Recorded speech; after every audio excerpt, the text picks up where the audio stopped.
The chair is old. Its wood weathered by time, yet it holds its shape like a memory that won't fade. It rocks slowly, as if breathing, each motion a whisper of the past carried in the air between its legs. There's a rhythm to it, a steady cadence that seems to echo from somewhere beyond the walls of this room.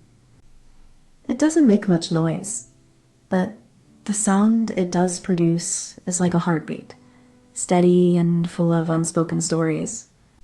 I don't know if it's the chair itself or the silence around it, but there's something oddly comforting in its movement.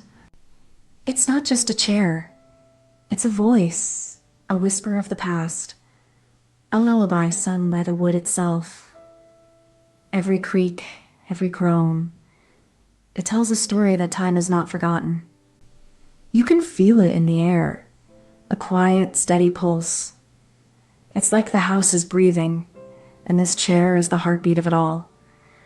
It's been there through storms, through laughter, through silence. It rocks slower now, slower than it used to.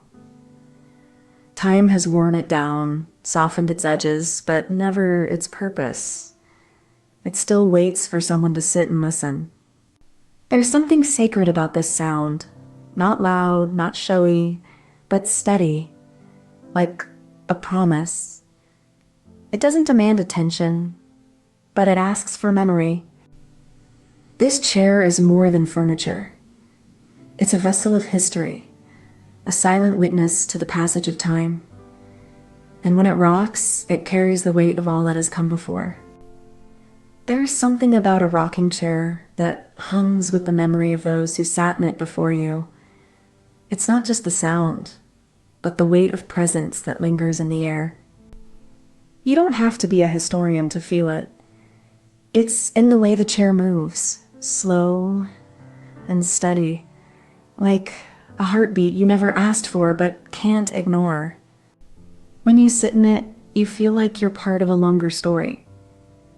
A story you didn't write, but one you're now living through. It's not just the chair that holds the memory. It's the silence around it, the space it occupies, the way it still moves even when no one is sitting. Maybe that's why you care. Because, you know, in your bones, that some things are too quiet to be forgotten. I've traced the chair's rhythm back to the 1800s, when it was carved from an old oak tree in a small Appalachian village. It was made by hands that knew the weight of the earth and the shape of a soul. Each creak was a memory, each sway a sigh. It was cradled by generations, rocking through wars, harvests, and quiet nights of sorrow and hope. The chair was more than furniture. It was a witness, a keeper of voices, a place where stories were told and dreams were laid to rest. Now, as I sit here, the rhythm feels like a whisper from the past, a song that once comforted the weary, now echoing in the silence between the beats. It's just a chair. Not fancy, not special, but it knows when you're sad and it listens. When you sit, it moves. Not because it wants to, but because it remembers how you used to sit. It doesn't try to fix the sadness. It just holds it, like a friend who sits with you in silence. And when you finally fall asleep, it rocks on, as if it's rocking the world back into place. I sit here, still as the dust in the afternoon sun, watching the chair breathe. It's not just wood and joints, it's memory, made solid. The floor is uneven, the ground beneath it rough, but the chair moves like it knows exactly where to go. It's a dance with gravity, not against it. Each motion is a whisper, a breath held in the grain of the wood. It's not loud, but it's loud enough to make me feel the silence around it. The rhythm isn't hurried. It's like the earth itself is exhaling, slow and deep, and I'm just here, listening, waiting for the next note. It doesn't need a song. It carries its own melody, a sound that doesn't fade but lingers like the last touch of a hand.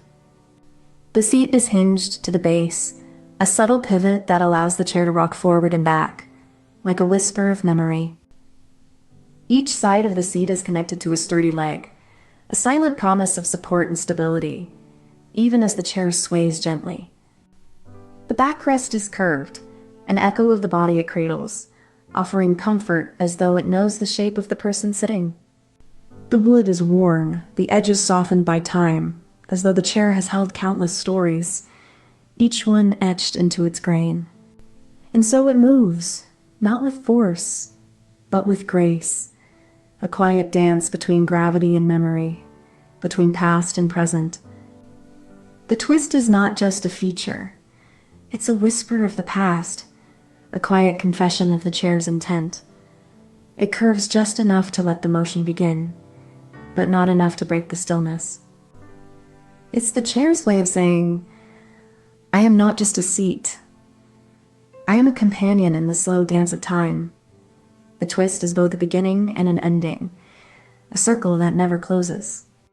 Every movement is guided by that twist, a gentle hand leading the chair forward, even as it leans back. It is the chair's silent promise of motion, without effort. The twist is a relic of intention, a remnant of a time when craftsmanship was not just a skill, but a prayer. It is the chair's soul, made visible in wood and motion. It is not just a mechanism, it is memory, made solid. A twist that bends with the years, softening the edges of time and keeping the rhythm alive. There is a science to the creak, a vibration that hums beneath the wood, like the earth itself remembers the weight of time. Each motion is a conversation between the chair and the earth, a slow, steady dialogue that only the patient can hear. Even the silence between the creaks is not empty. It's filled with the weight of things left unsaid, the ache of a story not yet told. In its rhythm, there's a kind of truth, not loud, not proud, but real, like the slow turning of the world. This chair is not just a seat. It is a witness, a keeper of time, a quiet song in the silence of the house. This chair doesn't need to be smart. It just needs to be there, to hold time like a cup holds water. Like a heartbeat, it doesn't ask for attention. It simply pulses, quiet and sure, beneath the skin of the day. It doesn't know the difference between memory and moment. It just carries both, like a river carries its own reflections. It's not trying to be anything. It's just being, and that's enough. It's the kind of truth that doesn't need words. So, in the end, it's not about understanding. It's about feeling. And feeling is what the chair does best. Slowly, deeply, and without end. Before you go, if you enjoyed this, please give it a like and subscribe so you don't miss the next one. And tell us in the comments what you'd like us to make next. We read every single one. Thank you so much for watching. Comment this emoji if you made it to the end.